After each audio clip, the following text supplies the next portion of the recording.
Last class में क्या finish कर लिया था हम लोगों ने, प्रीएम्बल को कंप्लीट देख लिया था, प्रीएम्बल के सारे एस्पेक्ट देखे थे, उस पर कुछ प्रीवियस ईयर क्वेश्चंस वगैरह भी देख लिए थे, सारे वर्ड्स के मीनिंग वगैरह समझे थे, देखा था प्रीएम्बल क्या होता है, प्रीफेस क्यों बोलते हैं, कितनी बार अमेंडमेंट हुआ है ना, कितने वर्ड्स उसमें ऐड हुए, सारे वर्ड्स के मीनिंग देखे, उसका बेसिक स्ट्रक्चर देखा कि बेसिक स्ट्रक्चर क्या था, तीनों सुप्रीम कोर्ट के जजमेंट्स वगैरह देख लिए। तो प्रीएम्बल पे अब जो भी क्वेश्चन आएंगे उम्मीद है कि आप लोग सब उसको सही करोगे। आज हम लोगों को आगे बढ़ते हुए क्या स्टार्ट करना है, क्या लिखा हुआ है, part 1 of the Indian constitution. अब देखो इंडियन कॉन्स्टिट्यूशन में पार्ट्स दिए हुए हैं, पार्ट 1, पार्ट 2, पार्ट 3, अलग अलग कंटेंट मैटर से वो लोग डील करते हैं। तो जो सबसे पहला पार्ट है उसका नाम क्या है, यूनियन एंड इट्स टेरिटरीज। क्या नाम है पार्ट 1 का, यूनियन एंड इट्स टेरिटरीज। अब कॉन्स्टिट्यूशन में जो भी चीजें दी हुई ना वो किस में दी हुई हैं, आर्टिकल्स के फॉर्म में दी हुई है। भाई आर्टिकल 1 में लिखा है, आर्टिकल 2 में लिखा है, आर्टिकल 3 में। इट्स लाइक भाई हम कोई भी बोलते हैं ना बुक में क्या है, बोले ये कैंटो है, गीता में तो ये कैंटो देख लेना है ना, कि मतलब इस चैप्टर का ये कैंटो, मतलब वो आर्टिकल टाइप है। सो ऐसे ही पॉलिटी में भी क्या दिया हुआ है, पार्ट 1 में कितने आर्टिकल हैं, टोटल 4 आर्टिकल है, आर्टिकल नंबर 1 to 4। अब आर्टिकल को याद करने की जरूरत नहीं है, अपन क्लास में ही समझेंगे तो ऑटोमेटिक क्या हो जाएंगे, वो याद हो जाएंगे। ऐसा सभी आर्टिकल्स के लिए ट्रू रहता है। वैसे आर्टिकल याद करना तो इंपॉर्टेंट नहीं होता, लेकिन कुछ इंपॉर्टेंट आर्टिकल्स याद होना चाहिए, स्पेशली फंडामेंटल राइट्स की। फंडामेंटल राइट्स में कौन सा आर्टिकल क्या बोलता है वो हमको एज इट इज याद होना चाहिए। लेकिन फंडामेंटल राइट्स इतने ज्यादा इंपॉर्टेंट रहते हैं और हम उसको इतनी बार पढ़ते हैं कि उसको भी याद करने की जरूरत नहीं रहती है। इनको याद करना पड़ेगी, इनको तो मैंने ही बोल दिया याद करने की जरूरत नहीं है, क्लास में ही सारे के सारे क्या हो जाएंगे, याद। So part 1 of Indian constitution deals with union and it's territories, है ना।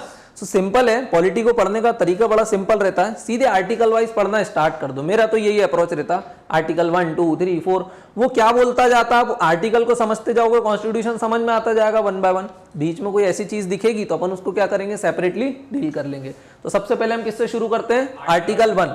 अभी हम पढ़ क्या रहे हैं, पार्ट 1 ऑफ इंडियन कॉन्स्टिट्यूशन, उसका नाम क्या है, यूनियन एंड इट्स टेरिटरीज। तो सबसे पहले देखते हैं कि पार्ट 1 क्या बोलता है। तो पार्ट 1 किसके बारे में बात करता है कि इंडिया का नाम क्या है, तो वो क्या बोल रहा है, India that is Bharat shall be union of its states. अब देखना यहां पर 2 वर्ड यूज करें उसने, इंडिया दैट इज भारत, मतलब इंडिया का नाम क्या है, भारत बोलो या इंडिया बोलो इसका मतलब सेम है, क्योंकि कॉन्स्टिट्यूशन ही बता रहा है India that is Bharat shall be union of states. अभी यूनियन ऑफ स्टेट्स का मीनिंग बताता हूं, पहले समझते हैं कि इंडिया और भारत ये दो नाम क्यों दिए, हिंदुस्तान नाम क्यों नहीं दिया, और भी कई नाम हो सकते थे वो क्यों नहीं दिया। भाई पहले कॉन्स्टिट्यूएंट असेंबली में जब जो लोग कॉन्स्टिट्यूशन बना रहे थे वहां पे डिबेट चली कि नाम इंडिया देना चाहिए या भारत देना चाहिए। इसमें काफी डिबेट थी, कुछ लोग बोले भारत दो, कुछ लोग बोले इंडिया दो, आपस में हो सकता लड़ाई हो जाती है उन लोगों के। तो उससे बचने के लिए नाम क्या दे दिया, इंडिया और भारत, बोले दोनों ही नाम है, जिसका मन करे जो मन करे वो यूज कर सकता है। So India that is Bharat shall be union of states. अब देखना यहां पर उन्होंने वर्ड क्या यूज करा है, यूनियन। अब यूनियन का मतलब क्या होता है, तो यहां पर लिखा हुआ है यूनियन ऑफ स्टेट्स का मतलब होता है it only includes states of India. States मतलब यहां पर है प्रोविंसेस, लाइक मध्य प्रदेश, उत्तर प्रदेश, बिहार, है ना, तेलंगाना, कर्नाटका, आंध्र प्रदेश, ये सब क्या है, स्टेट्स, मणिपुर, ये सब क्या है, स्टेट्स हैं, बट नॉट यूनियन टेरिटरीज। तो क्या भारत में यूनियन टेरिटरीज नहीं है, हमारे पास कितने स्टेट्स है, right now we have 28 states and how many union territories, 9। So we have 28 states plus 9 union territories. तो देखो ये जो फ्रेज है ये बोल रहा है यूनियन ऑफ स्टेट्स, मतलब 9 कैसे, क्योंकि जम्मू कश्मीर टूटे, जम्मू कश्मीर को ब्रेक किया तो एक तो जम्मू कश्मीर खुद यूटी बन गई प्लस एक लद्दाख बन गया, तो 7 थी तो 2 और जुड़ गई, है ना। तो देखना ये जो फ्रेज है ये यूज कर रहा है यूनियन ऑफ स्टेट्स, तो इसने स्टेट्स को तो इंक्लूड कर लिया, लेकिन what about these 9 union territories, तो ध्यान रहेगा उसके लिए क्या बोलते हैं अब ये। तो देखना यूनियन का मतलब तो होता है केवल स्टेट्स, लेकिन जो एक वर्ड होता है जिसको हम क्या बोलते हैं, टेरिटरीज, उसका मतलब होता है states as well as union territories. So कौन ज्यादा ब्रॉड टर्म है, यूनियन या टेरिटरीज, टेरिटरीज, ध्यान रखा, because territories includes both states as well as UTs, है ना। सो ये जो फ्रेज है India that is Bharat shall be union of states, इसका मतलब ये नहीं है कि केवल स्टेट्स इंक्लूड है, it also includes union territories. तो हम यहां पर बोल सकते हैं टेरिटरीज वर्ड ज्यादा बढ़िया होना था, बोल सकते हैं ना, क्योंकि it includes both states as well as union territory, ध्यान रहेगा, रिमेंबर। अब देखना यहां पर एक चीज लिखी हुई है, हम लोगों ने यहां पर वर्ड कौन सा यूज करा है, यूनियन। अब देखते हैं ये यूनियन का मतलब असलियत में क्या होता है। तो 2 टाइप की पॉलिटी होती है, दोनों टाइप की पॉलिटी को अपन यहां पर ब्लैंक पेज पे समझते हैं। देखो एक पॉलिटी होती है, हाँ 8 यूटीज हैं, एक बार और मैं देख लूंगा कितनी यूटीज हैं, ठीक है, यूटीज एक बार और देख लेंगे। वैसे गिन सकते हैं कि अपन कितनी यूटीज हैं? दिल्ली, पौंडीचेरी, हाँ दमन एंड दीव को शायद खत्म करके, हाँ वो दमन एंड दीव और दादरा और नागर हवेली उनको मर्ज कर दिया है, तो अब इसलिए 8 हो गई है। बिल्कुल सही बोला इसने, इसलिए गिन लिया तो पता चल गया 8 ही यूटीज है भाई। ठीक है, अब जल्दी से देख लेते हैं। मैं क्या बता रहा था, देखना हमारे कॉन्स्टिट्यूशन में कौन सा वर्ड हुआ है, we have used union word, है ना, इंस्टीड ऑफ एक और वर्ड होता है जिसको हम बोलते हैं वी कॉल इट फेडरेशन। तो अभी देखना किसी भी देश को गठन करने के 2 तरीके होते हैं, एक को बोलते हैं यूनियन और एक को बोलते हैं फेडरेशन। वैसे इंडिया क्या है इनमें से, यूनियन है या फेडरेशन है? India is union of states, लेकिन इंडिया में बहुत सारे फीचर्स किसके भी हैं, फेडरेशन के। अब फेडरेशन का मतलब क्या होता है, तो फेडरेशन का सबसे अच्छा एग्जांपल है यूनाइटेड स्टेट्स ऑफ अमेरिका। देखना अमेरिका क्या था, कोई एक अकेला देश नहीं था। अमेरिका में बिफोर इंडिपेंडेंस, अमेरिका भी इंडिपेंडेंट हुआ था फ्रेंच और ब्रिटिशर्स से, तो इंडिपेंडेंस के पहले वहां पर टोटल कितने स्टेट्स हुआ करते थे? 50। कितने स्टेट्स थे? 50 स्टेट्स हुआ करते थे, जिन पे अलग अलग यूरोपियन पावर्स रूल करती थी। जैसे न्यूयॉर्क का नाम सुना है सबने, तो न्यूयॉर्क, तो यॉर्क टाउन ऑलरेडी था फ्रांस में, उन्होंने नया एक शहर बसाया था, तो जिसको उन्होंने क्या नाम दिया? न्यूयॉर्क। वॉशिंगटन, वहां पर ब्रिटिशर्स रूल करते थे। तो अलग अलग स्टेट्स थे वहां पर, टोटल कितने स्टेट्स थे? 50 स्टेट। जैसे भारत में 565 रियासतें थी, राइट, जिस पे ब्रिटिशर्स रूल करते थे, तो वैसे ही अमेरिका में कितने स्टेट्स थे? 50 स्टेट्स थे, जहां पे स्पेन, पोर्तुगल, है ना, नीदरलैंड्स, ब्रिटिश, फ्रेंच, ये सब क्या करते थे? रूल करते थे। तो इन सारे स्टेट्स ने मिलकर एक डील करी कि इन सबको मिलकर बाहर भगाते हैं। एक्चुअली वो खुद भी यूरोपियंस ही थे, लेकिन उन्होंने क्या बोला कि अब अपन खुद का एक अलग देश बनाते हैं। सो 50 स्टेट्स ने मिलकर डील करी कि अब अपन क्या बनाएंगे? एक सिंगल नेशन। तो इन्होंने क्या बनाया? संघ। फेडरेशन का हिंदी में मतलब क्या होता है? संघ। तो बोला United States of America, the United states, सारे स्टेट्स ने क्या हो गए? यूनाइटेड हो गए और एक नया नेशन बनाया जिसका क्या नाम दिया? यूएसए। अब देखना फेडरेशन ऑब्वियसली है, सारे स्टेट्स ने अलग अलग डील करी हुई है अब कुछ ना कुछ, है ना, तो वो सारे स्टेट्स हमेशा डरेंगे, साथ आने से डरेंगे कि हो सकता है कोई छोटा स्टेट हो उसको कोई सप्रेस कर दे, बड़ा स्टेट हो सकता है ना, या बाद में एक बार देश बन गया तो हो सकता है वो छोटे स्टेट्स के पूरे अधिकार छीन जाए या फिर उसको दोबारा राइट ना मिले। तो ये जो फेडरेशन रहती है ना, यहाँ पर जो स्टेट्स रहते हैं, जो प्रोविंसेस रहते हैं, ये कैसे रहते हैं? काफी पावरफुल। पावरफुल का मतलब क्या होता है कि जैसे यहाँ पर हमारे यहाँ पे राज्यसभा होती है, राज्यसभा में कौन होते हैं? स्टेट्स को कहाँ डिनोट करा जाता है? राज्यसभा में। हमारे यहाँ पर राज्यसभा में सीट्स रहती हैं, मध्य प्रदेश की कुछ सीट होंगी, उत्तर प्रदेश की, लेकिन हमारे यहाँ पे सीट रहती है जिसकी जितनी ज्यादा पॉपुलेशन उसको उतनी ज्यादा सीट्स मिलती हैं राज्यसभा में। लेकिन अमेरिका में ऐसा नहीं है, बिकॉज स्टेट्स आर पावरफुल। तो हर स्टेट को कितनी सीट दी है इन्होंने? 2 सीट दी है। तो टोटल कितनी सीट होंगी वहां की राज्यसभा में? 100 सीट्स। और सारी सीट्स क्या है? सारे स्टेट्स को बराबर पावर दी है। तो यहाँ पर स्टेट्स कैसे रहते हैं? काफी पावरफुल। कॉन्स्टिट्यूशन यूजुअली हमेशा यहाँ पर कैसा मिलेगा आपको? रिटर्न कॉन्स्टिट्यूशन मिलेगा। कैसा कॉन्स्टिट्यूशन मिलेगा? रिटर्न कॉन्स्टिट्यूशन मिलेगा। क्यों रिटर्न कॉन्स्टिट्यूशन मिलेगा? क्योंकि सारी चीजें उन्होंने लिख के डील करी है। क्योंकि सारे स्टेट्स, अब भाई आप सब अलग अलग देश के राजा थे, सबने मिलकर बोला कि चलो एक कॉमन कंट्री बनाते, तो क्या बोलोगे? यूनाइटेड स्टेट्स ऑफ इंडिया हो सकता है, जो भी तुम लोगों को बनाना हो। तो यहां पर क्या हुआ? स्टेट्स काफी पावरफुल थे। अब देखना स्टेट्स पावरफुल थे, हो सकता है बाद में यूनियन उनकी पावर ले ले, है ना, हो सकता है ना कि बाद में कंट्री पावरफुल हो गई, आर्मी है, स्टेट्स को दबा दे, हो सकता है कि नहीं ऐसा? तो इन्होंने उससे बचने के लिए क्या बोला? इनको क्या चाहिए साथ में? Independent judiciary. क्या चाहिए इनको? Independent judiciary. अब यहां पर देखना यूएसए में क्या चलता है, आपके पास ड्यूअल सिटीजनशिप रहती है। कैसी सिटीजनशिप रहती है? Dual citizenship. फॉर एग्जांपल अगर मैं बात करूं, आप कहां रहते हो? फॉर एग्जांपल आप रहते हो कैलिफोर्निया। कैलिफोर्निया वहां का क्या है? स्टेट है। सो एक सिटीजनशिप तो आपको कहां की मिलेगी? कैलिफोर्निया के, और दूसरी सिटीजनशिप आपको कहां की मिलेगी? यूएसए की। So you have dual citizenship, California as well as United States of America. ध्यान रहेगा। अब यहां पर अगर मान लो कैलिफोर्निया को पसंद नहीं आ रहा है कि मुझे यूएसए से बाहर जाना, तो क्या वो जा सकता है? Answer is yes, because here states are powerful. और इतने पावरफुल लोगों ने बोला कि क्या हो अगर हमको गन से मारने लग गए, तो लोगों को गन रखने का भी अधिकार दिया। अमेरिका में कितने लोग रहते हैं? अराउंड 30 करोड़। और कितनी लाइसेंसी बंदूक है लोगों के पास? आर्मी के पास नहीं, लोगों के पास 32 करोड़। मतलब वहां पर लोगों को बंदूक रखने का भी अधिकार दिया कि अगर आपको बाहर जाना है, रिवोल्ट करना है, तो आप कंट्री से एग्जिट हो सकते हो। ध्यान रहेगा। सो यहां पर इसके कुछ फीचर समझ में आए। फेडरेशन के क्या है? स्टेट्स पावरफुल होते हैं, सबकी बराबर सीट होती है राज्यसभा में, रिटर्न कॉन्स्टिट्यूशन है, इंडिपेंडेंट जुडिशरी है। अब देखना कहां पर भाई लेजिस्लेचर का मतलब क्या होता है? लॉ बनाना।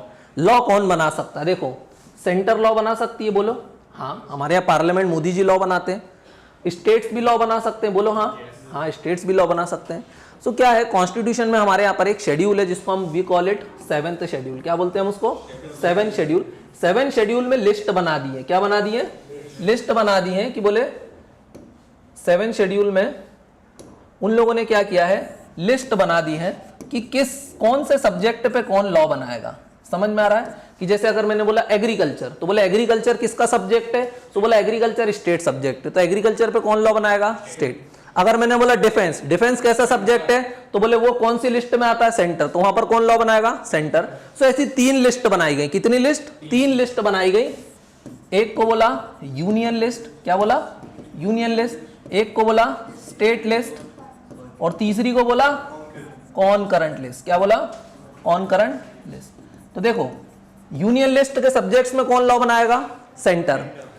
स्टेट लिस्ट में कौन बनाएगा? स्टेट, सिर्फ स्टेट बनाएगा।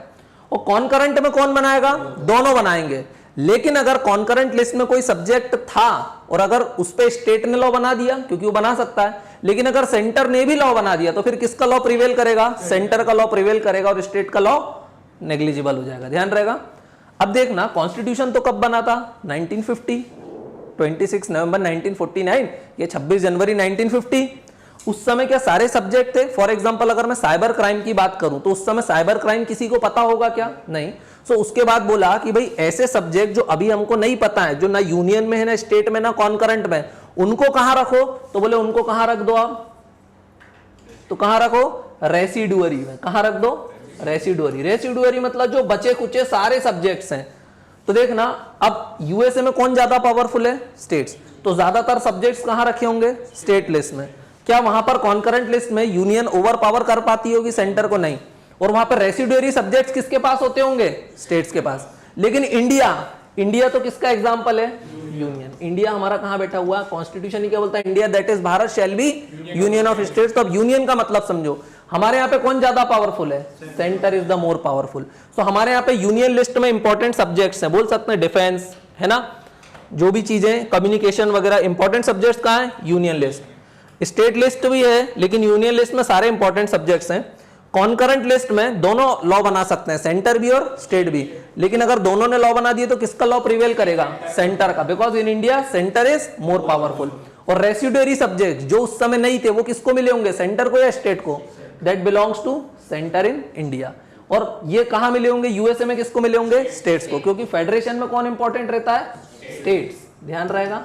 सो यार states are more powerful and in union हाँ सेंटर इज मोर पावरफुल। हाँ यूएसए में जो स्टेट्स हैं उनकी अलग आर्मी भी होती होगी? स्टेट्स के पास नहीं, देखो स्टेट्स की आर्मी वगैरह तो नहीं होती, लेकिन वहां के लोगों को गन लॉज इसलिए दिया है, गन लॉ भी बहुत स्ट्रांग है वहां पर। गन लॉज इसलिए दिए कि अगर इन केस आप चाहो कि रिवोल्ट करना तो आप रिवोल्ट भी कर सकते हो। वहां पर यूनियन को बहुत लिमिटेड पावर्स हैं, वहां पर स्टेट्स ज्यादा पावरफुल हैं। स्टेट्स हैं तो स्टेट्स देखो अलग अलग स्टेट्स हैं। हमने गवर्नर, हमारे यहाँ पे भी गवर्नर होते हैं ना, स्टेट गवर्नर, वो हमने कहां से कॉपी किया है? यूएसए से। यूएसए में कितने स्टेट्स थे टोटल? 50। अब स्टेट्स भी तो अलग अलग इंडिपेंडेंट यूनिट जैसे ही वर्क कर रहे हैं, सो उनको भी गवर्न करने के लिए उनका भी कोई हेड होना चाहिए ना, तो वहां पर गवर्नर चलते थे। और हमने गवर्नरशिप कहां से कॉपी करी है? यूएसए से। ध्यान रहेगा। अब देखना ऐसा नहीं है, इंडिया में कुछ चीजें देखना। अब इंडिया की अगर मैं बात करूं तो इंडिया में कुछ ऐसी चीजें हैं जो यूनियन की तो हैं, क्योंकि यहाँ पर स्टेट्स क्या है? कम पावरफुल है, centre is more powerful. So India क्या बन गया? यूनियन। लेकिन इंडिया में जुडिशरी कैसी है? इंडिपेंडेंट। रिटर्न कॉन्स्टिट्यूशन हमारे यहां पर भी है। सो इंडिया में कुछ प्रोविजंस यूनियन के हैं और कुछ प्रोविजंस फेडरेशन के हैं। So we call the Indian polity as quasi federal. क्या बोलते हैं हम इसको? Quasi federal. क्या बोलते हैं हम इसको? Quasi federal, because it has borrowed some feature from union and some features from federation. So it has feature of both union as well as federation. union का मतलब समझ में आया, फेडरेशन का मतलब समझ में आया? इजी है, किसी को कोई डाउट? हाँ सर, जैसे आपने बताया फेडरेशन में स्टेट्स चाहता है तो वो अलग हो सकता है। हाँ, ये फिर मतलब यूनियन के हमारे यहाँ हो सकते हैं क्या स्टेट्स अलग? क्योंकि हम तो क्या है? यूनियन। इसका मतलब है हमारे यहाँ जितने सेसेशनिस्ट मूवमेंट चल रहे हो, चाहे वो खालिस्तानी हो, चाहे वो कश्मीर हो, चाहे नॉर्थ ईस्टर्न के मूवमेंट है, वो सब क्या हो जाएंगे? ऑटोमेटिक इलेजिटिमेट और इलीगल, बिकॉज यहां पर states have no right to secede from the centre. क्या हमारे यहाँ पे किसी को ऐसे गन लॉज दिए? मध्य प्रदेश कल बोले हमको पसंद नहीं आ रहा तो क्या हम भारत छोड़ के जा सकते हैं? नहीं। सो यहां पर हम लिख सकते हैं यूनियन में, इसको नेक्स्ट लाइन में लिखता हूं कि देखो यहां पर अपन ने क्या लिखा था? We have written union and here we have federation. जल्दी से बताओगे यूनियन में मैं क्या लिखूं? यूनियन में who is more powerful? Centre is more powerful. तो पहला पॉइंट मैंने लिख दिया that here we have centre is more powerful, है ना। फिर यहां पर सिंगल सिटीजनशिप रहती है, बोल सकते हैं लाइक आप लोगों को सिटीजनशिप 2 मिली हुई है कि आप मध्य प्रदेश के भी हो और भारत के भी हो? नहीं, आप सिर्फ सब क्या हो? भारतीय नागरिक हो। You have single citizenship. यहां पर क्या लिखूंगा मैं? Here states are more powerful. States मतलब provinces, states are more powerful, है ना। फिर कभी कॉन्फ्लिक्ट नहीं हुई है क्या चीज यहाँ पर? Dual citizenship. हाँ, क्या नहीं हुआ है? स्टेट्स में कॉन्फ्लिक्ट नहीं हुई जैसे अपने इंडिया में? बिल्कुल होती होगी वहां पर, बिल्कुल होती है। गन लॉज भी स्ट्रांग है इसलिए। तीसरा, हमारे यहाँ पर क्या स्टेट्स बाहर जा सकते हैं देश छोड़ के? क्या इनने कोई एग्रीमेंट किया है? हमने कोई संघ बनाया है? नहीं, हम तो ऑलरेडी थे। सो स्टेट्स हैव, क्या लिखूं?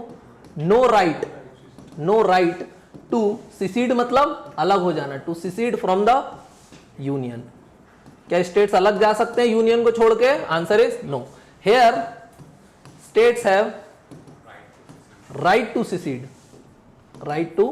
Secede from the union. ध्यान रहेगा, ये इजी है। अब देखना, राइट टू सिसीड, हमारे यहाँ राइट टू सिसीड है क्या? तो कोई मांग करता अलग राज्य बनाने की, अलग देश बनाने की, तो सब ऑटोमेटिक क्या हो जाएंगी? इलेजिटिमेट। तो चाहे वो कश्मीर हो, चाहे वो खालिस्तानी हो, चाहे वो नॉर्थ ईस्टर्न हो, all are illegal and illegitimate. और यहां पर वो इलीगल या इलेजिटिमेट कहलाएंगी? नहीं, क्यों? Because they have right to secede from the union.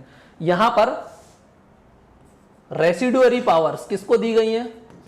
Residuary powers मतलब जो कहीं पे नहीं लिखे थे और जो इश्यूज बाद में इमर्ज कर रहे हैं फ्यूचर में, जैसे साइबर क्राइम एक नया सब्जेक्ट है, सो ऑटोमेटिक किसको मिल जाता है? Residuary power lies with the union या फिर सेंटर। और here residuary powers lie with the, बोलो, residuary power lie with the state and India is mix of both.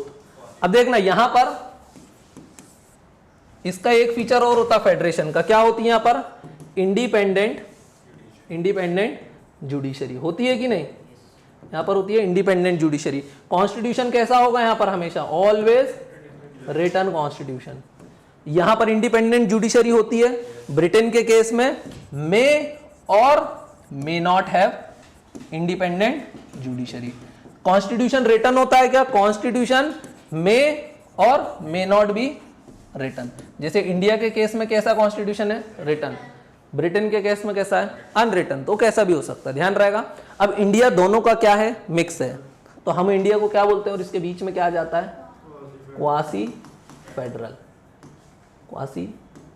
Federation. ध्यान रहेगा, क्योंकि देखो इंडिया में क्या है? Who is more powerful? Centre. तो ये तो हमने यहां से लिया है ना। फिर सिंगल सिटीजनशिप, ये भी हमने यहां से लिया है। States have no right to secede, ये भी हमने यहां से लिया है। रेसिडुअरी पावर किसके पास है? यूनियन के पास, ये भी हमने यहां से लिया है।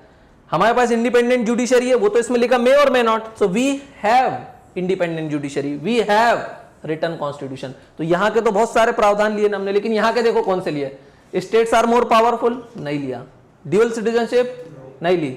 States have right to secede, नहीं लिया। Residuary power with the states, नहीं लिया। Independent judiciary, yes. Written constitution, yes.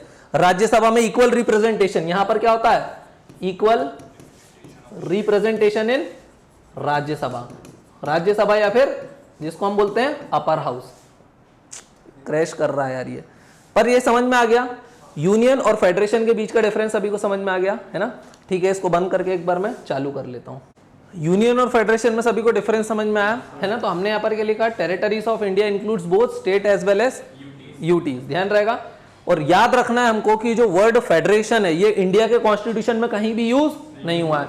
So remember the word federation has nowhere been used in the Indian constitution.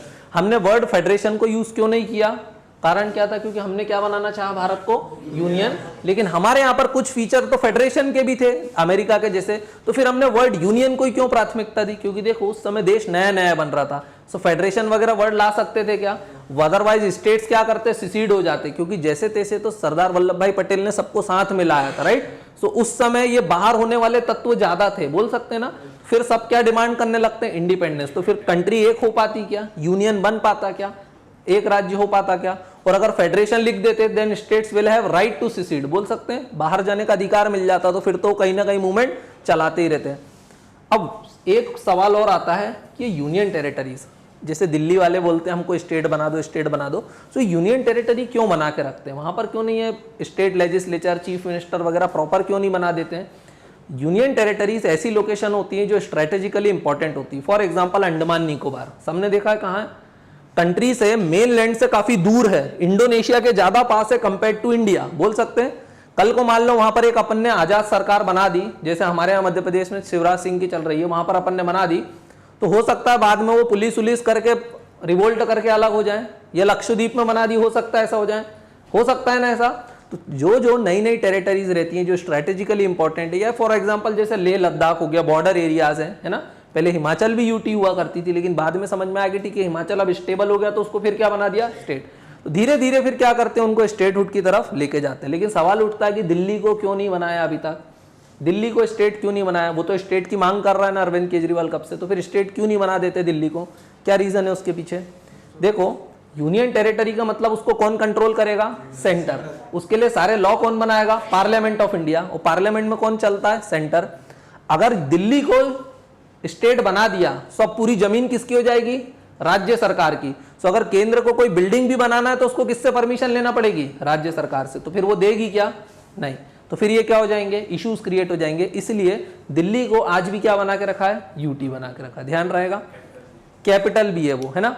States in India, states have no right to secede from the union. ध्यान रहेगा। अब जो मैंने बताया कि union बड़ा word है या territories? Territories is a bigger word, wider notion.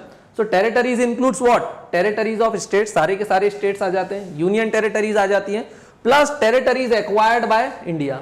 Territories acquired by India का मतलब क्या? देखो, टेरिटरीज में स्टेट्स आते हैं, हाँ, यूटी आती है, हाँ, प्लस अगर मान लो जैसे गोवा पहले हमारे पास था क्या? पहले वो पोर्तुगल सेटलमेंट था, हमने उनसे छीन लिया वो।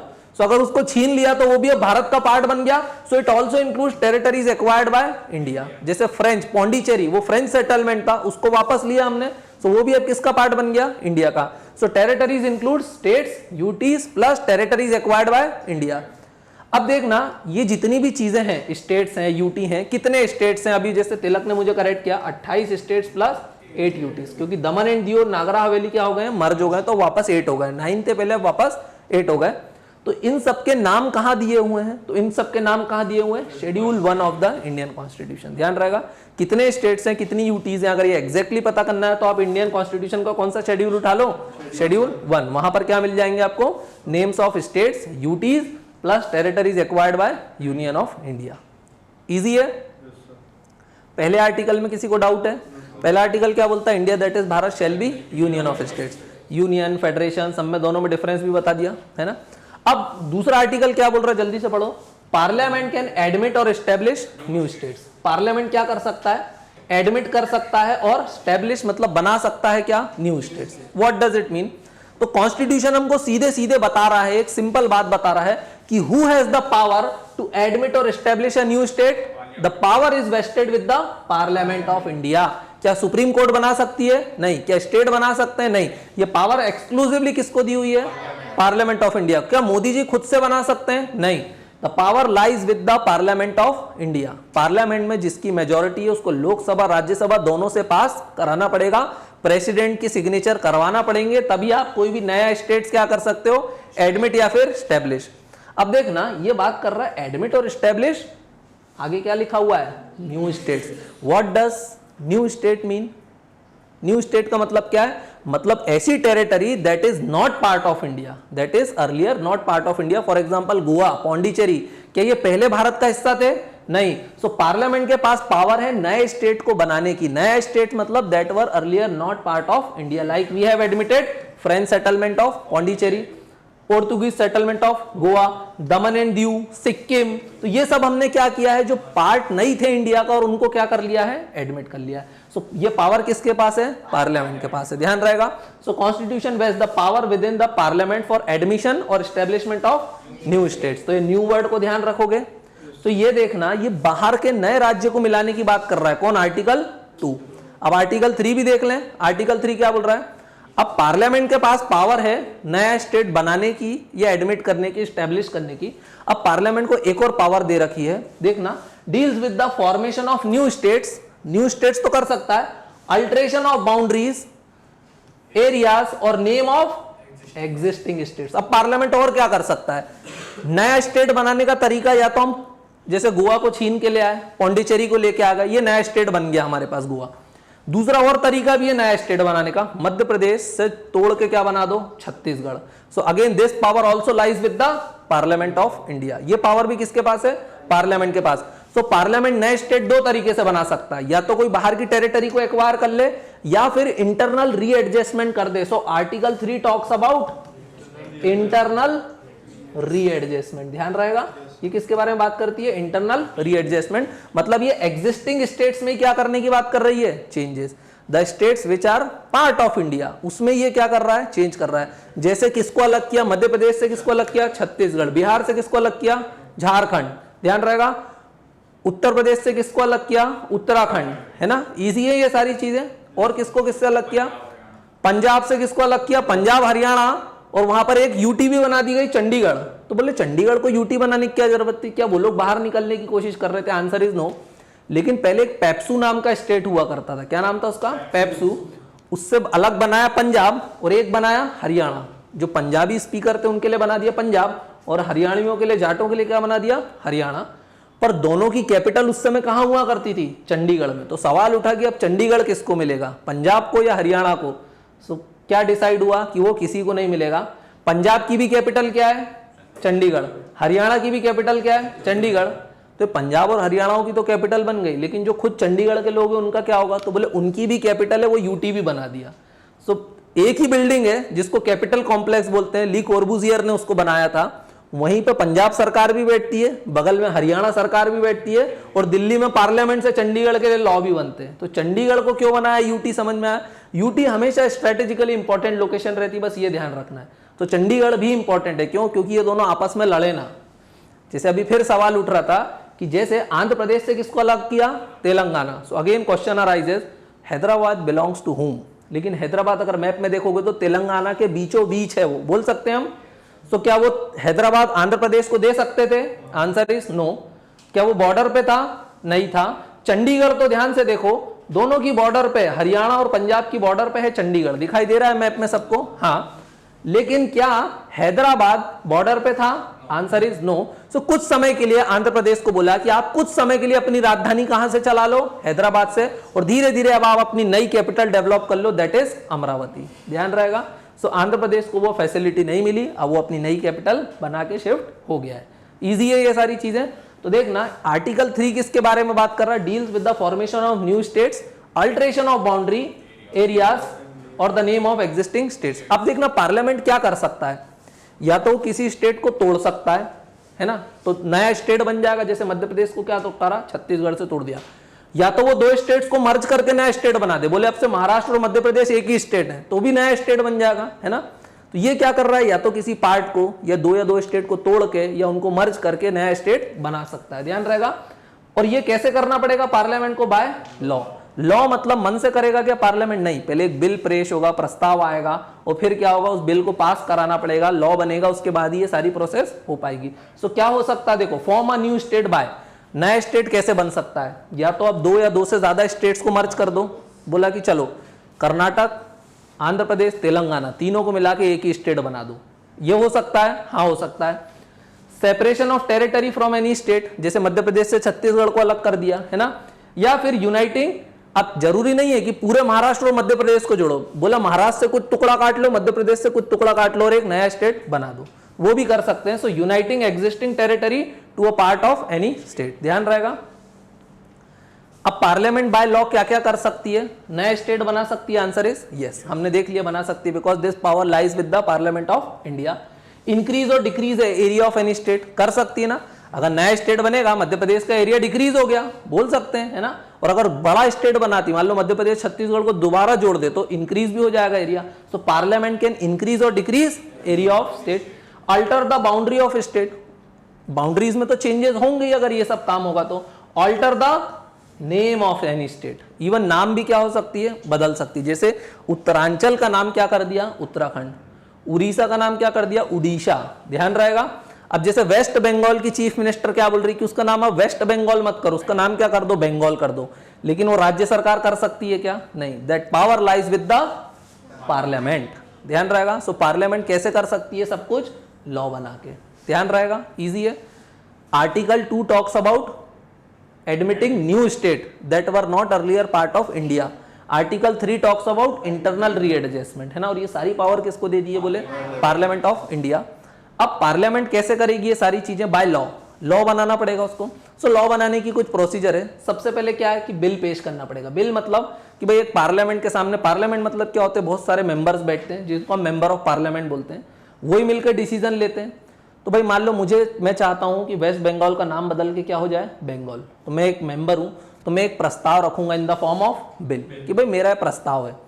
अब पार्लियामेंट में तो 2 हाउस है, लोकसभा और राज्यसभा। अब बोले कहां बिल पहले रखना है? बोले कहीं भी रख दो, चाहो तो लोकसभा में रख दो, चाहे तो राज्यसभा में। मान लो मुझे कहां का मेंबर बनाना चाहते हो? लोकसभा का। सो मैं कहां का मेंबर हूं? I am the member of Lok Sabha. तो मैं बिल को कहां रखूंगा? लोकसभा में। अब लोकसभा में जितने भी मेंबर हैं, जितने मेंबर प्रेजेंट है, भाई लोकसभा की स्ट्रेंथ तो कितनी है? 545। लेकिन इसमें से कुछ मक्कार आते ही नहीं है। उस दिन जब मैंने बिल रखा सिर्फ कितने लोग आए थे? 500। तो बोले 500 का आधा कितना होता है? 250। तो बोले आधा प्लस 1 मतलब कितनी मेजोरिटी लग रही है? 50% प्लस 1 बोल सकता हूं मैं। So this is simple majority. So वो बिल मुझे कैसे पास कराना पड़ेगा? Through simple majority. सो जो मैंने बिल रखा है, मेरा प्रस्ताव रखा है, वो कैसे पास कराऊंगा मैं? Through simple majority. अगर मान लो 545 की जगह 500 की जगह और कम आए होते, मान लो 300 ही आए होते, तो मुझे कितनी मेजोरिटी लगती बिल पास कराने के लिए? 150 प्लस 1। तो 151 लोगों से मुझे क्या कराना पड़ता? उसको अप्रूव। अब 151 लोगों ने अप्रूव करा दिया उस बिल को, कर दिया। बोले ठीक है जाओ, वेस्ट बंगाल का नाम बंगाल में हम सहमति देते हैं। तो अब वो बिल कहां जाएगा? राज्यसभा। और अगेन राज्यसभा से भी उसको कैसे पास कराना पड़ेगा? Simple majority. तो सिंपल मेजोरिटी का मतलब समझ में आया? 50% ऑफ प्रेजेंट एंड वोटिंग, कि जितने लोग प्रेजेंट है प्लस वो वोट कर दें। समझ में आया? लेकिन एक बात ध्यान रखना, अगर मैं बोलूं कि लोकसभा में केवल 40 ही मेंबर प्रेजेंट हैं, तो अब क्या 21 लोगों की मेजोरिटी लगेगी? So answer is no. Lok Sabha या राज्यसभा कोई भी हाउस को चलने के लिए कुछ मिनिमम नंबर ऑफ मेंबर्स का होना जरूरी है, तभी वो हाउस फंक्शन करता है। और वो मिनिमम नंबर कितना रहता है? 10%। सो इसको हम बोलते हैं क्योरम। क्या बोलते हैं? QUORUM, quorum. So minimum quorum कितना है? 10%। सो मतलब 545 में से कितने कम से कम होना चाहिए? 54।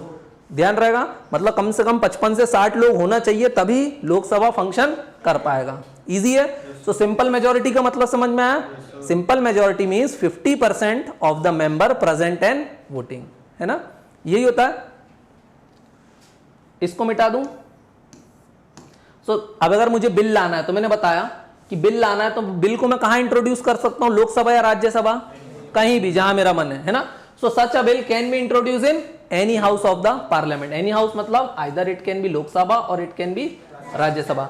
सच a bill can only be introduce. अब देखना, अब जब मैं वो बिल को लेके आ रहा हूं, सिंपल मेजोरिटी तो बता दिया मैंने, अब उस बिल को इंट्रोड्यूस करने के पहले मुझे किसकी परमिशन लेना पड़ेगी? प्रेसिडेंट की। तो सच अ बिल, अगर मैं इसको ऐसा बिल लाना है, तो मैं ऐसा नहीं कि मूठे सूठे लेके आ गया बिल कि भैया ये लो, पहले मुझे किससे पास करा के लाना पड़ेगा? प्रेसिडेंट। तो प्रेसिडेंट, अगर मैं फालतू का मेंबर हूं, बीजेपी का नहीं हूं, तो क्या मुझे परमिशन देगा? प्रेसिडेंट परमिशन नहीं देगा, तो मैं बिल ला पाऊंगा? नहीं। तो पर ऐसे बिल को, ये इसको सिर्फ तब ला सकते हो आप जब उसको किसने अप्रूव कर दिया? प्रेसिडेंट। सो पहले उसके प्रेसिडेंट का अप्रूवल लगेगा कि ठीक है आप ये बिल इंट्रोड्यूस करो, तभी उस बिल को मैं ला सकता हूं। लेकिन अगर मान लो मैं प्रेसिडेंट के पास गया, मैंने बोला भैया मुझे वेस्ट बंगाल का नाम बंगाल करना है। सो प्रेसिडेंट अप्रूवल देने के पहले, अब वो भी प्रेसिडेंट भी कुछ काम करेगा। वो उस बिल को उठा के कहां भेज देगा? वेस्ट बंगाल की स्टेट लेजिस्लेचर में। कहां भेज देगा? वेस्ट बंगाल की स्टेट लेजिस्लेचर, क्योंकि ये बिल किससे कंसर्न्ड है? This bill is concerned with the West Bengal. So West Bengal वालों को भी भेजेंगे और बोलेंगे कि आप अपनी ओपिनियन या आप अपने व्यूज इस पे बताओ कि ऐसा करना चाहिए कि नहीं करना चाहिए।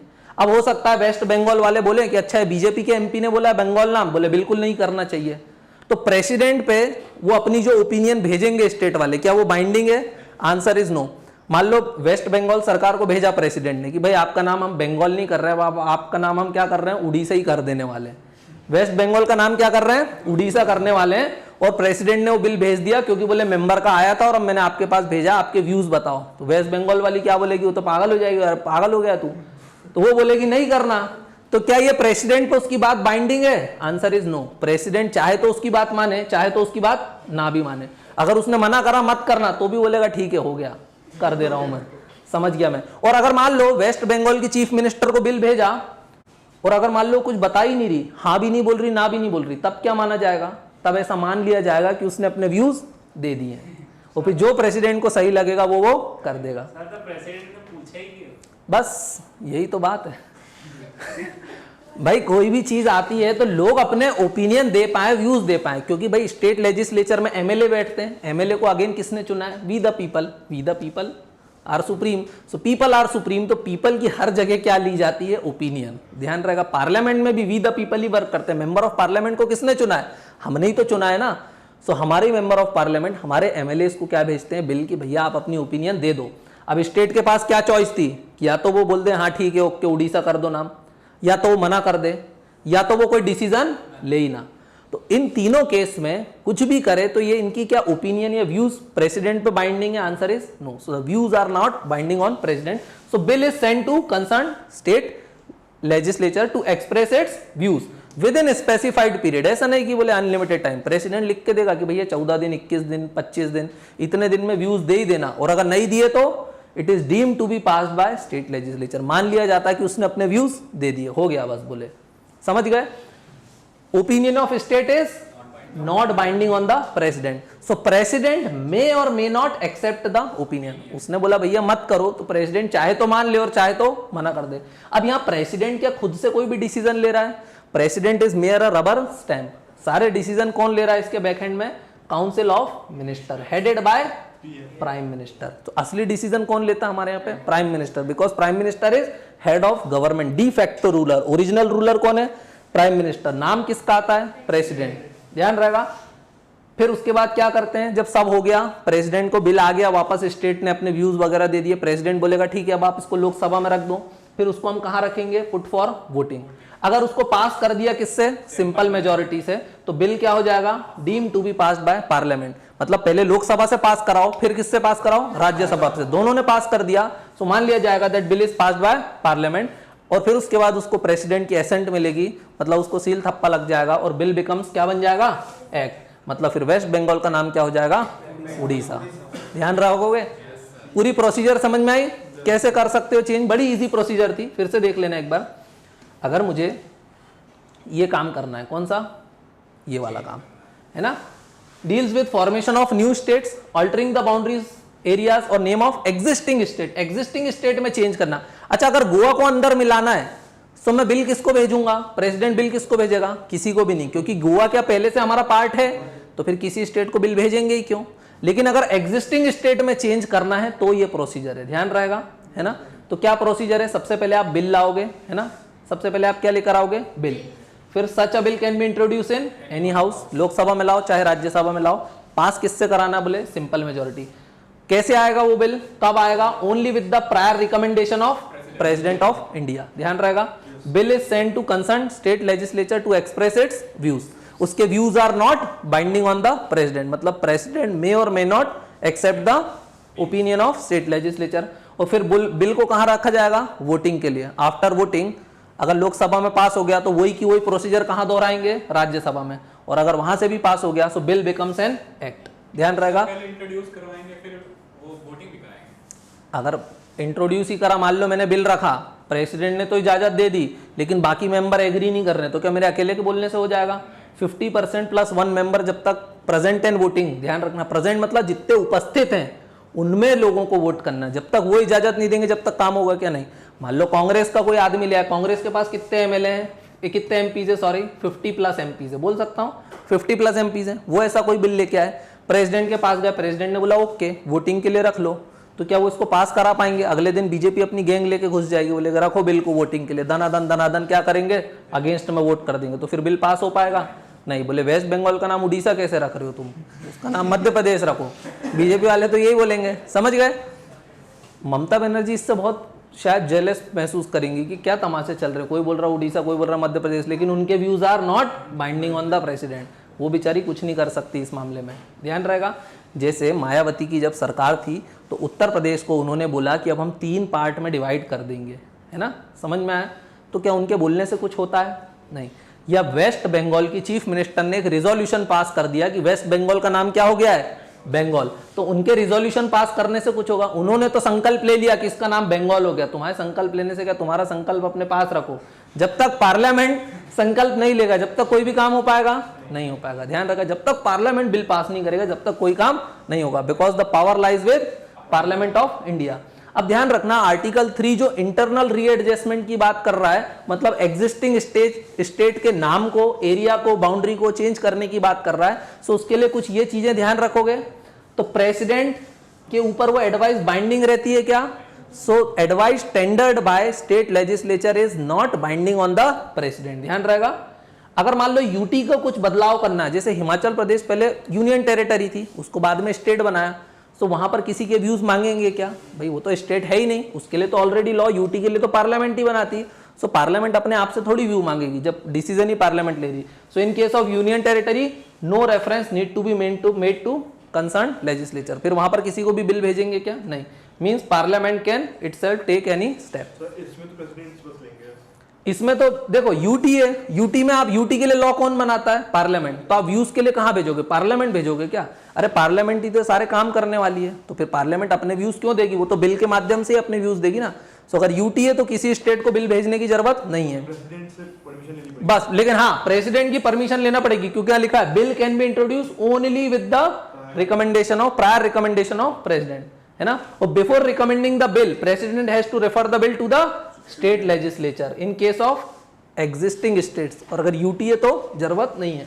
And its views are not binding, और उसको अपने व्यूज कहां देना है? Within specified period. मतलब प्रेसिडेंट लिख के भी देगा कि 15 दिन, 20 दिन, 25 दिन में अपने व्यूज दे ही देना, तमाशे मत करना। समझ रहे हो? सब समझा के भेजता है कि बेटा इतने इतने दिन में ये काम करना है आपको। सर, जो मेजॉरिटी गवर्नमेंट अगर रिकमेंडेशन मांगेगी प्रेसिडेंट को, तो वो माननी पड़ता है। प्रेसिडेंट क्या है? De facto। President is de jury.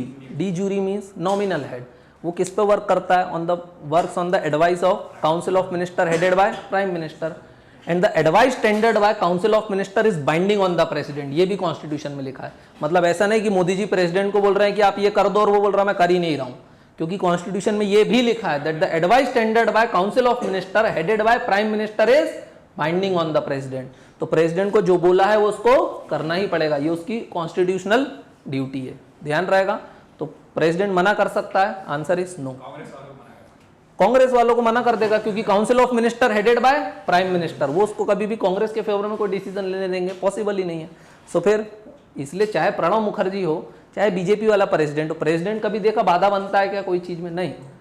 हमारे यहाँ प्रेसिडेंट सिर्फ साइन करता है, लेकिन उसकी कोई भी जिम्मेदारी है नहीं, क्योंकि वो क्या बोलता है? डिसीजन किसने लिए? Council of minister. Council of minister गलत डिसीजन ले लेता तो वो जिम्मेदारी लेता है? नहीं, वो बोलता साइन किसने किए? प्रेसिडेंट। तो दोनों एक दूसरे के ऊपर ब्लेम शिफ्टिंग करते हैं। So nobody is held responsible in India. So Indian polity में कोई भी रिस्पॉन्सिबल है क्या? Actually nobody is responsible. जब रिस्पॉन्सिबिलिटी सबको दे दो ना, इसका मतलब नोबडी इज रिस्पॉन्सिबल। मैंने बोला क्लास को अच्छे से रखना तुम सबकी जिम्मेदारी है। What does it mean? It is nobody is responsibility. लेकिन मैंने बोला पर्टिकुलरली तुम्हारी जिम्मेदारी है। What does it mean? अब मैं इसको आके देखूंगा अगर कुछ भी गड़बड़ हुई तो, है ना। अब आर्टिकल 4 क्या बोलता है? पार्ट 1 में कितने आर्टिकल थे टोटल? 4, 1 to 4, चारों को रिवाइज भी करेंगे। अब आर्टिकल 4 क्या बोलता है? देखो, अगर आप आर्टिकल 2 या 3 को यूज करोगे तो आप कॉन्स्टिट्यूशन का शेड्यूल 1 चेंज कर दोगे क्या? शेड्यूल 1 में क्या लिखा हुआ है? Schedule 1 mention the names of states and UTs. तो अगर आपने कोई स्टेट में चेंज करा, मध्य प्रदेश से तोड़ के छत्तीसगढ़ बनाया, तो अब यहां पर एक नया नाम जुड़ जाएगा छत्तीसगढ़। तो कॉन्स्टिट्यूशन में तो चेंज हो गया ना शेड्यूल 1 में। तो आर्टिकल 4 यही बोलता है कि जो भी काम आपने आर्टिकल 2 और आर्टिकल 3 में करा है, इसको कॉन्स्टिट्यूशनल अमेंडमेंट मत मानना। क्यों? क्योंकि इससे नाम चेंज जरूर हो रहा है कॉन्स्टिट्यूशन में, क्योंकि मान लो यहां पर जो नेम्स थे उसमें छत्तीसगढ़ भी ऐड हो जाएगा। बोलो हाँ। तो लेकिन ये क्या बोलता है कि उनको आप कॉन्स्टिट्यूशनल अमेंडमेंट मत मानना अंडर आर्टिकल 368। ध्यान रहेगा। एक और शेड्यूल में चेंज होगा, दैट इज शेड्यूल 4। शेड्यूल 4 में क्या है वैसे कोई बता सकता है? हाँ बिल्कुल, seats of Rajya Sabha, allocation of seats of Rajya Sabha. भाई देखो, कोई भी स्टेट है, राज्यसभा किसको रिप्रेजेंट करती है? स्टेट्स को, है ना। जिसकी आबादी जितनी ज्यादा उसकी राज्यसभा में सीट उतनी ज्यादा। अगर छत्तीसगढ़ नया बन गया तो अब कुछ राज्यसभा की सीट छत्तीसगढ़ को भी तो देना पड़ेगी। तो ये भी चेंज हो गया फिर तो कि मध्य प्रदेश की कुछ सीट अब कहाँ चली गई, छत्तीसगढ़। तो ये जो दो चेंजेस हुए कॉन्स्टिट्यूशन में, तो आर्टिकल 4 यही बोलता है कि जो आर्टिकल 2 और आर्टिकल 3 ने चेंजेस कर दिए हैं शेड्यूल 1 और शेड्यूल 4 में, इनको कॉन्स्टिट्यूशनल अमेंडमेंट मत मानना, और ये सिंपल मेजोरिटी से हो जाएंगे। कॉन्स्टिट्यूशन को अमेंड करने के लिए अंडर आर्टिकल कौन सा यूज करना पड़ता है, 368, लेकिन यहां पर 368 यूज नहीं करना है, ध्यान रहेगा। सो एक बार रीड करोगे टेक्स्ट को, it says that the laws made under article 2 and article 3 bring supplemental, incidental and consequential changes in first and fourth schedule. It also says that such laws that is under article 2 and 3 shall not be deemed as amendment to the constitution। इनको constitution में changes या amendment मत मानना। ये कौन बोलता है, article 4 बोलता है। समझ में आया क्या चीज 1 और 4?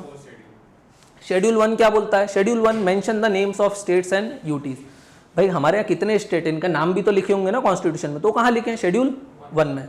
शेड्यूल 4 में दिया हुआ है किस स्टेट को कितनी सीट है, जैसे मध्य प्रदेश के पास कितनी सीट्स है, 29। कितनी सीट्स है, 29। तो ये कहाँ लिखा है, कॉन्स्टिट्यूशन के कौन से शेड्यूल में लिखा है, 4। लेकिन अगर मध्य प्रदेश से मान लो मैंने एक और स्टेट बना दिया, बोले आज से निमाड़ भी एक स्टेट हो गया, दैट इंक्लूड्स खंडवा, खरगोन, बड़वानी, है ना, हरदा, तो ये बड़ा स्टेट बन सकता है। सो बोले अब अगर एक नया स्टेट बन गया निमाड़, तो कुछ राज्यसभा की 29 में से एक आध 2 सीट तो वो भी ले जाएगा ना। सो फिर यहां पर भी तो चेंज हो गया ना। सो यहां पर जो 2 चेंजेस आए, इनको कॉन्स्टिट्यूशन में अमेंडमेंट नहीं मानना। ये कौन बताता है हमको, आर्टिकल 4।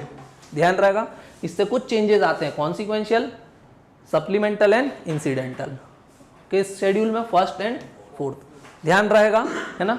सो इनको अमेंडमेंट नहीं मानने का है। ईजी है, सभी को समझ में आया। एक बार जल्दी से रिवाइज करें, फिर क्वेश्चन करेंगे 2-3 जिसके आंसर सबको करना मस्ट है। हम लोगों ने क्या शुरू किया आज, पार्ट 1। पार्ट 1 क्या बताता, part 1 talks about union and it's territories. Article 1 to 4 दिया हुआ है। यूनियन बड़ा एक्सप्रेशन है या टेरिटरीज बड़ा एक्सप्रेशन है, टेरिटरीज। टेरिटरीज इंक्लूड स्टेट्स, और बोलो क्या इंक्लूड है, it also includes UTs plus territories acquired by union of India, है ना। जो नई नई टेरिटरीज एक्वायर होते हैं वो भी कहां इंक्लूड है, टेरिटरीज। और यूनियन इंक्लूड्स ओनली स्टेट। ध्यान रहेगा, ये अपन ने डिफरेंस समझ लिया। Article 1 to 4 deals with part 1। Part 1 में आर्टिकल 1 क्या बोलता है, India that is Bharat shall be union of states. तो हमने बहुत बढ़िया तरीके से यूनियन और फेडरेशन में डिफरेंस समझा। इंडिया की पॉलिटी कैसी है, हम लोग उसको क्या लिखते हैं, यूनियन, जबकि हमारे यहाँ पर फेडरेशन की भी बहुत सारी चीजें हैं, इसलिए हम इंडियन की पॉलिटी को क्या बोलते हैं, इट इज क्वासी फेडरेशन। क्या बोलते हैं हम इसको, क्वासी फेडरेशन। बट ध्यान रखना है, the word federation has nowhere been used in the Indian constitution. क्या फेडरेशन वर्ड को हमने कॉन्स्टिट्यूशन में कहीं भी यूज किया है, आंसर इज नो। ध्यान रहेगा। और बाकी मैंने बता दिया यूनियन और टेरिटरीज में डिफरेंस क्या है ना। टेरिटरीज में 3 आते हैं, स्टेट्स, यूटी और territory acquired by union of India. इनके नाम कहाँ दिए हुए हैं, शेड्यूल 1 में। इजी है। हमारे पास स्टेट्स के पास कोई राइट है सिसीड का, नहीं, because we are union. Union में राइट नहीं होता है, इसलिए ऑल द सेसेशनिस्ट मूवमेंट, जो अलगाववादी लोग हैं, they are illegitimate and illegal. Easy है। आर्टिकल 2 क्या बोलता है, parliament can admit or establish new states that were earlier not part of union of India. जो हमारा पार्ट नहीं था उसको भी हम क्या कर सकते हैं, एडमिट कर सकते हैं, एस्टेब्लिश कर सकते हैं। और ये पावर किसको दी है, parliament of India. This power exclusively lies with the parliament of India, है ना।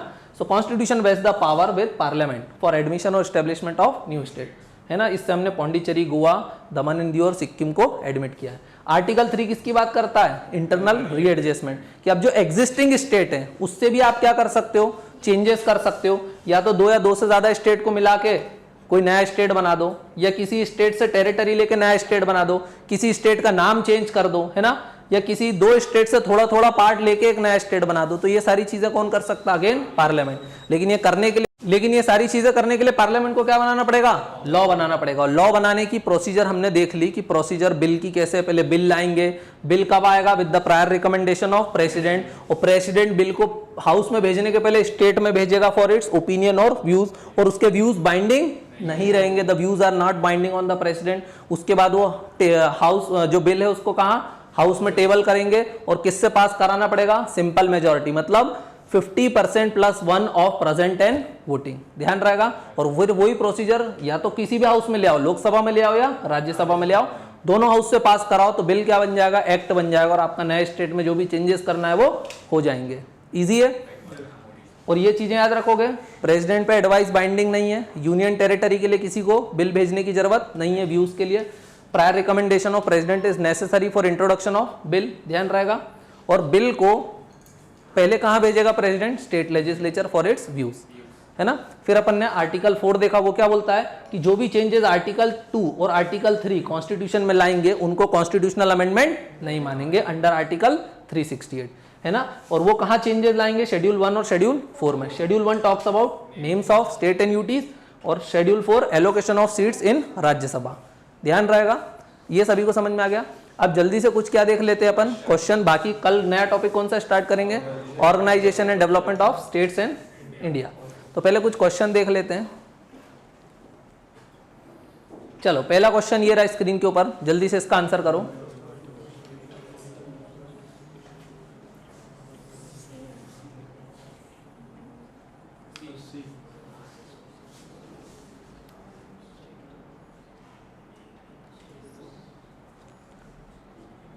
क्या आंसर आ, देखो करेक्ट स्टेटमेंट चूज करना, ध्यान से देखो क्या करेक्ट है,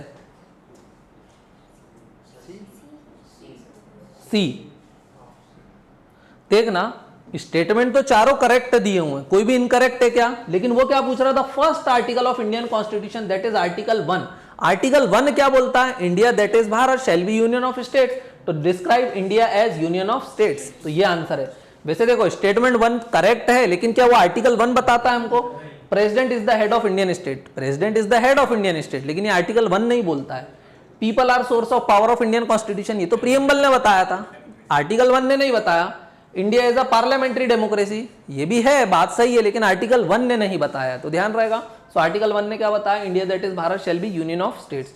फेडरेशन इज, ये अपन ने बताया था, अमेरिका में क्या है फेडरेशन, और इंडिया में फेडरेशन है क्या, क्या हमने कोई एग्रीमेंट किया है।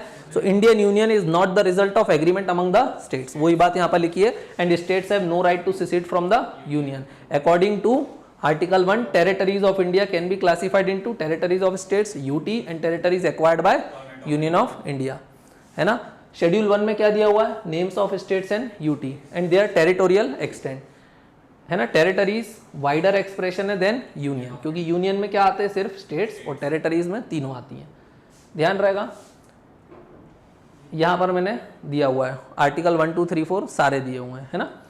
नेक्स्ट क्वेश्चन देख लो, ये भी बता चुका हूं मैं ऑलरेडी, जल्दी से आंसर करो 10 सेकंड में। The list of all states and UT are specified in, the list of names आएगा, हाँ ऑब्वियसली शेड्यूल 1 में। शेड्यूल 2 में क्या है, सैलरीज और पेंशन के बारे में बात करता है। शेड्यूल 3 में क्या है, ओथ वगैरह लेना है। और 10th शेड्यूल क्या है, डिफेमेशन, एंटी डिफेक्शन के लिए, कि अगर आप दल बदल करोगे तो डिस्क्वालीफाई हो जाओगे मेंबरशिप से, अपन पढ़ेंगे आने वाली क्लासेस में, अभी तो इतना ही ध्यान रखना है। नेक्स्ट क्वेश्चन देख लो, ये वाला बताओ जल्दी से, एकदम इजी क्वेश्चन है बिल्कुल, केबीसी के 1-1000 वाले।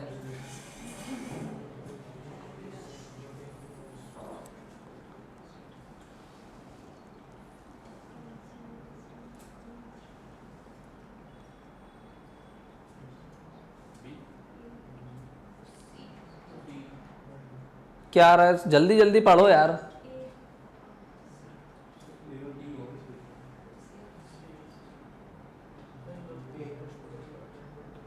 क्या आ रहा है, डी, बी, और किसका क्या आ रहा है, ए सी बी डी, सभी आ गए, मतलब ए बी सी डी आ रहे हैं ना आंसर, हाँ इनमें से ही एक है। चलो जल्दी से देख लेते हैं। एडमिशन और establishment of new state in India can be done by, अगर कोई भी नया स्टेट एडमिट करना, न्यू स्टेट की बारे में बात कर रहा, मतलब कौन सा आर्टिकल बोल रहा है, आर्टिकल 2 या 3, article 2 that talks about new state, existing तो 3 था, है ना। सो न्यू स्टेट के लिए this power lies exclusively with the parliament of India, और पार्लियामेंट में बाय लॉ, सिर्फ वो लॉ बना के ऐसा कर सकता, अपन ने देखा ना, बिल रखेंगे फिर वो लॉ बनेगा, तो फिर लॉ से वो एक्ट बन जाएगा। सो कहां, an executive order of the president, क्या प्रेसिडेंट मन से ही बना देगा कोई भी स्टेट, या कुछ भी मन से करता रहेगा, फिर ऐसे तो धूम मचा देगा, इसको इतनी पावर थोड़ी है, तो ये रॉन्ग हो गया। सेकंड क्या बोल रहा है, by law enacted by parliament, yes parliament में सारे मेंबर ऑफ पार्लियामेंट बैठते हैं, so this should be the correct answer. Third क्या बोल रहा है, सी देखो, by constitutional amendment made by parliament and agreed by the president. Article 4 क्या बोलता है कि आर्टिकल 2 और आर्टिकल 3 में जो भी चेंजेस किए हैं उसको कॉन्स्टिट्यूशनल अमेंडमेंट मत मानना, तो ये तो उसको ही वायलेट कर रहा है, तो ये भी पगला गया है। फोर्थ देखो क्या बोल रहा है, अब ये तो कितना कॉमेडी है, by resolution passed by legislature of the concerned state and assented to by the president, मतलब ममता बनर्जी खुद से रिजोल्यूशन ले लेगी और प्रेसिडेंट अप्रूव कर देगा। तो ये मजाक बना के रखा है दोनों ने। इन दोनों को इतने पावर्स नहीं है, ना ममता बनर्जी को ना प्रेसिडेंट को, ध्यान रहेगा। This power सोलेली exclusively lies with the parliament of India. So fourth वाला भी गलत है। रिजोल्यूशन तो मैंने बताया मायावती ने भी पास किए थे, ममता बनर्जी भी पास कर चुकी है, केरला गवर्नमेंट रोज कोई ना कोई रिजोल्यूशन पास करती है, ये कर देंगे वो कर देंगे, पर उनके करने से कुछ होता है क्या? नहीं, पार्लियामेंट के करने से होगा जो भी। Parliament grants 2 power, admit union of India new states और स्टैब्लिश न्यू स्टेट्स, ध्यान रहेगा, है ना। जैसे गोवा को जब हमने लिया होगा तो ये दोनों काम हुए होंगे। पहले तो हमने गोवा को कहाँ एडमिट करा, भारत के अंदर विलय किया उसको, जिसको क्या बोलते हैं एडमिट किया, और एडमिट करने के बाद उसको स्टेट भी तो बनाया ना, बोल सकते ना भाई वो फिर पार्लियामेंट पे था, उसको यूटी बनाना है, स्टेट बनाना है, क्या बनाना है बोले, तो उनने क्या बना दिया, उसको स्टेट बना दिया, ध्यान रहेगा। वैसे गोवा को जब इनिशियली इंक्लूड किया था तो उसको भी क्या बनाया था, यूटी, क्यों? क्योंकि वो स्ट्रेटेजिकली इंपॉर्टेंट था। कुछ समय लोगों को देखा कि हाँ लोग शांत स्वभाव के, ज्यादा भागू भागू नहीं कर रहे हैं, तो बोले अब तुम क्या बन जाओ, स्टेट। जम्मू कश्मीर को क्यों बना दिया यूटी, क्योंकि वो भागू भागू कर रहे थे ना, तो बोला अब तुम लायक नहीं हो स्टेट के, अब तुम क्या बनो, यूटी। अब उन पर डायरेक्ट रूल कहाँ से होगा, दिल्ली पे से, तो बोले तुम्हारी लोकल सरकार फरकार अब से खत्म, समझ गए। Remember article 2 relates to admission or establishment of new states that are not part of Union of India, but article 3 किसके बारे में बात करती है, changes in the existing states that are part of India, easy है ना। Authority of parliament ये अपन already कर चुके हैं, है ना। और भी कोई क्वेश्चन है क्या, प्रोसीजर ऑफ बिल बता दिया, और कोई क्वेश्चन है क्या, ये तो स्टेट रिऑर्गेनाइजेशन पे, चलो ये तो अपन ने भी किया नहीं है। और कोई क्वेश्चन, ये वाला देख लो जल्दी से, शुभम और ज्योति, समझ में आ रहा है बेटा दोनों, फिर गलत आंसर क्यों किया, चलो ये जल्दी से देख लो।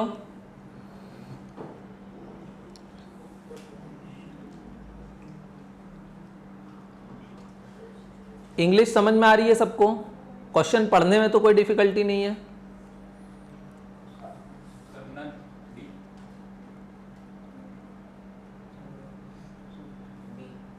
क्या आ रहा है, बी, डी, चलो देख लेते हैं क्या बोल रहा है। सिंस 1950 1950 से लेकर the boundaries of which of the following states have been left unaltered by the parliament till date.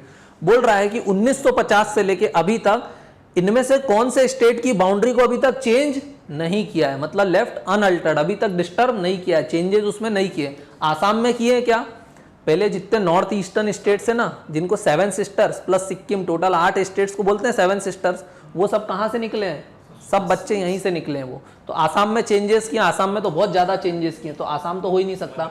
Madhya Pradesh से क्या बना, छत्तीसगढ़, उत्तर प्रदेश से क्या बना, उत्तराखंड, तो इन दोनों में भी चेंजेस किए हैं। सो कौन से अनअल्टर्ड है, ऑल आर अल्टर्ड, तो answer is none of the above, D. Easy है।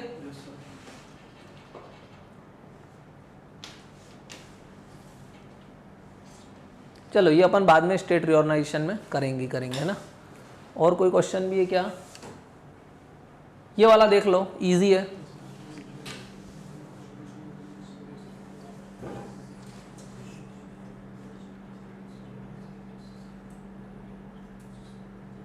आराधना को समझ में आ रहा है, डे 1 से ही सब आने लग गया, गजब का कैचिंग पावर है बेटा उसका।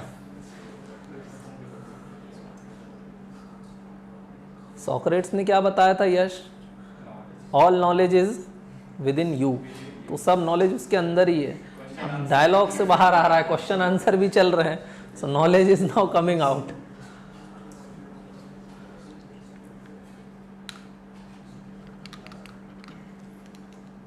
चलो जल्दी बताओ, इतना टाइम नहीं है। हाँ क्या आ रहा है, सी की डी, डी सबका D.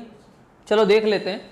Consider the following statement. अब देखना, ये पढ़ने के बाद ये पढ़ा करो, in the context of which of these is correct. वो करेक्ट पूछ रहा है, इनकरेक्ट, यहां पर क्या पूछ रहा है, करेक्ट। कई बार वो 1.5 शान पट्टी करके क्या पूछ देता, करेक्ट की जगह चुपचाप इनकरेक्ट लिख देता, आप सब करेक्ट करते हो और आंसर इनकरेक्ट निकाल देते हो। तो ये चीज ध्यान रखोगे, करेक्ट पूछा है incorrect, correct, it is asking for correct statement. Assertion reasoning है, the constitution give Indian state a right to secede from the union if they so desire. क्या उनके पास राइट टू सिसीड है? मध्य प्रदेश बाहर चले जाएगा, चाटा पड़ेगा एक उसको, तो ये तो रॉन्ग हो गया। तो देखो जहां जहां ए गलत हो गया, तो अब जहां जहां ए है मैं उसको इनकरेक्ट करूं, तो यहां पर लिखा ए इज करेक्ट, मतलब ये नहीं हो सकता, यहां पे भी ए इज करेक्ट नहीं हो सकता, A is incorrect, both A and R incorrect. अब यहां देखना पड़ेगा रीजन को। The state government have been instituted autonomously from the central government by Indian constitution. ये तो कहां होता है? This is the feature of federation. तो क्या हमारे यहाँ ऐसा हुआ है कि उनको अलग से बनाया गया है? नहीं। तो ये वाला भी मेरा क्या हो जाएगा? रॉन्ग है। तो आंसर क्या हो जाएगा? Both A and R are incorrect. Easy था ये वाला भी। State government have been instituted autonomously, क्या उनको सेंट्रल गवर्नमेंट से अलग बनाया है? हमारे यहाँ पे हायरार्की है, सबसे ऊपर क्या है बोले? यूनियन, उसके नीचे क्या है? स्टेट, उनके नीचे क्या है बोले? लोकल गवर्नमेंट्स, यही बोल सकते हैं हम, है ना? तो उनके नीचे क्या है? Local government. तो हमारे यहाँ पे हायरार्की है। इवन हमारे यहाँ पे कोर्ट्स भी इंटीग्रेटेड कोर्ट्स हैं। देखो फेडरेशन में एक चीज और इसने अच्छी पूछी, हमारे यहाँ पे हाई कोर्ट भी है, सुप्रीम कोर्ट भी है। हाई कोर्ट कहाँ वर्क करती है? स्टेट्स में, है ना? सुप्रीम कोर्ट कहाँ वर्क करती है? हाँ, यूनियन में, दिल्ली में बैठती है। तो इंडिया में अगर हाई कोर्ट ने कोई डिसीजन लिया है तो उसको कौन ओवरटर्न कर सकता है? Supreme court. क्यों? क्योंकि हमारे यहाँ पे इंटीग्रेटेड जुडिशरी है। क्या है? Integrated judiciary. हायर पे सुप्रीम कोर्ट, नीचे हायर कोर्ट, सॉरी सबसे ऊपर सुप्रीम कोर्ट, उसके नीचे हाई कोर्ट, उसके नीचे डिस्ट्रिक्ट कोर्ट जिसको सेशन कोर्ट्स बोलते हैं ना, जिसको सबऑर्डिनेट्स, और उसके नीचे क्या आती है? Subordinate courts. सबऑर्डिनेट कोर्ट्स के डिसीजन को सेशन कोर्ट या डिस्ट्रिक्ट कोर्ट बदल सकती है, उसके डिसीजन को हाई कोर्ट बदल सकती है, और उसके डिसीजन को सुप्रीम कोर्ट। ये कहां होता है? यूनियन में। लेकिन अगर अमेरिका होता तो अमेरिका में स्टेट्स के पास अपनी खुद की कोर्ट होगी, तो स्टेट्स की कोर्ट के डिसीजन को सुप्रीम कोर्ट नहीं बदल सकती, क्योंकि वहां पर तो क्या, स्टेट्स ऑटोनोमस रहते हैं। किससे? यूनियन से। वो स्टेट्स आर मोर पावरफुल। पर हमारे यहाँ पे ऐसा है क्या? नहीं। ध्यान रहेगा। सो इसका आंसर क्या हो जाएगा? सुप्रीम कोर्ट का मेन वर्क क्या है? सुप्रीम कोर्ट का मेन वर्क होता है, वैसे हमारे यहाँ पर भी सुप्रीम कोर्ट के पहले क्या हुआ करती थी? We call it privy council, है ना? उसका मेन वर्क होता है to solve disputes between different states. कि मध्य प्रदेश अगर उत्तर प्रदेश से लड़ाई कर रहा है तो सेंटर थोड़ी डिसाइड करेगा, वरना सेंटर क्या देखेगा कि बोले अच्छा मध्य प्रदेश और राजस्थान लड़ रहे हैं, तो सेंटर में बीजेपी की सरकार है, मध्य प्रदेश में बीजेपी, तो वो तो राजस्थान को लतिया देंगे, बोल सकते हैं। तो फिर ये चीजें सेंटर डिसाइड करेगा, वो तो पॉलिटिकल पार्टीज चलाती हैं, तो वो डिसाइड कौन करेगा? It depends on the court to decide whether who is correct, Madhya Pradesh और Rajasthan. So to solve the dispute between different states, तो वो उनका काम क्या होता है? कोर्ट का ये काम भी होता है। सुप्रीम कोर्ट जरूरी थोड़ी कि चोरी करने पे बिल जेल ही भेज रहे हैं, उनके और भी बहुत सारे काम है। ध्यान रहेगा। और कोई क्वेश्चन बचा है? ये देख लो, ये भी बड़ा आसान है। उस दिन क्लास नहीं हुई थी ना, उसका बदला है। जल्दी से इसको देख लो।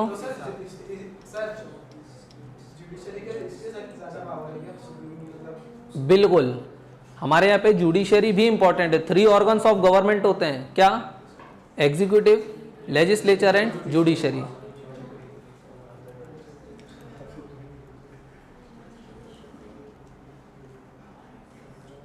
सिंपल क्वेश्चन समझ में आया?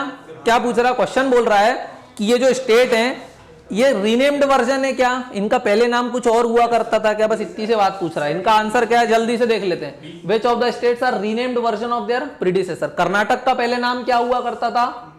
मैसूर। क्या नाम हुआ करता था इसका? मैसूर। तमिलनाडु का क्या नाम हुआ करता था? मद्रास, है ना? क्योंकि पहले तमिलनाडु और आंध्र प्रदेश एक ही हुआ करते थे, और उस समय तेलंगाना तो आंध्र प्रदेश में ही था।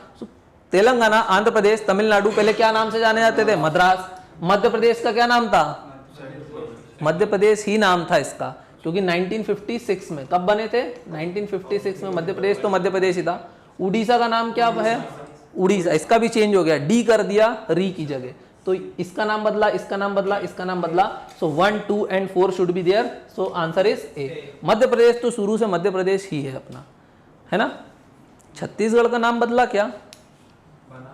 छत्तीसगढ़ का नाम बदला क्या? नाम नहीं बदला, वो तो बना है, और जब से बना है जब से वो छत्तीसगढ़ी है। जब तक उसको 54गढ़ या 56गढ़ नहीं बनाते, जब तक वो छत्तीसगढ़ी रहेगा। अब वो मुझे नहीं पता छत्तीसगढ़ी क्यों रखा, देख लेना क्यों रखा, है ना? चलो अब ये बाद में देखेंगे। स्टेट रीऑर्गेनाइजेशन बिल भी वैसे कहाँ लाएंगे, पार्लियामेंट में। चलो कल देखते हैं इन क्वेश्चंस। तो पीडीएफ तो ऑलरेडी भेज दिया मैंने शायद ग्रुप में, नहीं भेजा, चलो अभी भेज देता हूँ। इसमें किसी को कोई डाउट है? पक्का? ठीक है, बंद करूँ?